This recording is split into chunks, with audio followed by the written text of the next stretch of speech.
I'm not sure why, but I've been interested in time-altered video for nearly all my life. There are basically four categories of time-altered video, the first being time-lapse.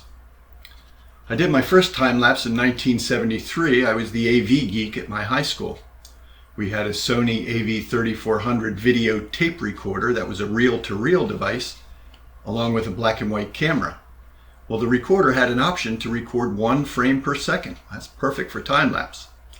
I made a lot of time-lapse videos back then, but unfortunately I had no way to transfer that video from the original reel-to-reel tape to some other medium so that I could bring those videos with me through time. So all of those videos are long gone. But in the 1990s, I got my first VHS recorder. I got a Panasonic M50. It was kind of large and clunky, and you had to put a VHS tape in it and a huge battery. But it did kind of a time lapse. It would take 1 second of video every minute. Not quite what I was looking for, but better than nothing. I used that until 2002 when I got my first Sony Handycam camcorder. It did a little better. It would take a half a second of video every 30 seconds. Still not what I was looking for, but again, it was better than nothing, and I used it for several years. In 2007, I bought a hardware recorder. It had a compact flash in it, and it would take frames per second at a varying rate. The problem was if you didn't offload those images before you shut the device off, they were all lost. I used it while I was in the vehicle, and every time I shut off my vehicle to go to a gas station or something, I would lose everything that I recorded. It was very inconvenient, and I only used it a couple times and then I stopped.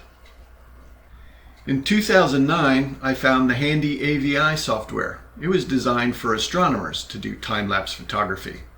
It worked with several of the webcams that I bought. The first one I bought was a Logitech Orbit AF. It had a little pan tilt unit on it that was okay, but I never really needed it. The problem with that is it was not designed well to place on the dashboard of a vehicle without it sliding all around, so I had to use some extra suction cups and bungee cords to hold the thing in place when I was using it to record motion video on the road.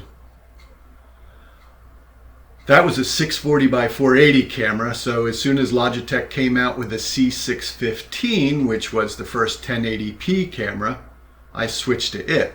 Unfortunately, it didn't have a very good lens on it, so even though it would take 1080p movies, they weren't at a very good resolution as far as focus because of the lens.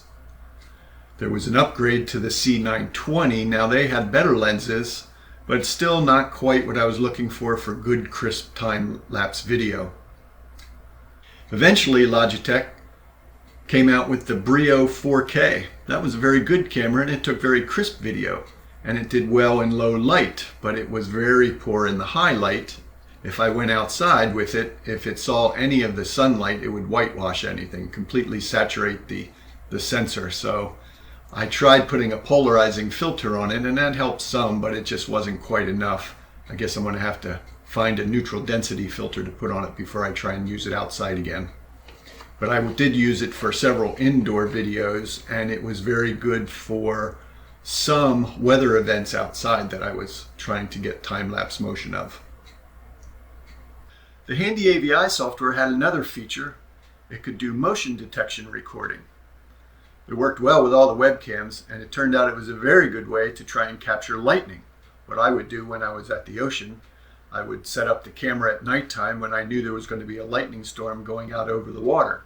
And then I would set the camera up in a motion detect mode where every time it saw the flash of lightning, it would start to record, and then it would record a few frames after that. That was much easier than trying to sift through hours of raw data just to find individual lightning events that sometimes were rare. The opposite of time-lapse video would be slow motion video, where time-lapse video is a very slow frame rate. Slow motion video is a very high frame rate. I have an FPS 4000 camera. It will take 1800 frames per second at 1920 by 1080 resolution. I've only used that one a couple of times, and it works very well, but it's a little difficult to focus and to get the iris correct from the display on the back, especially when you're outside in bright sunlight, but it still did a good job. The fourth kind of time-altered video is stop-motion video, where you take a picture, move your subject, take a picture, move your subject, and when you're all done, you put all those pictures together into an animation. I've done one of those so far down here in my basement, and it worked really well, but it's very time-consuming, it's very tedious, and you have to pay attention to detail. But in the end, I got something that I really liked and still show it. What's next for my time-altered video craze?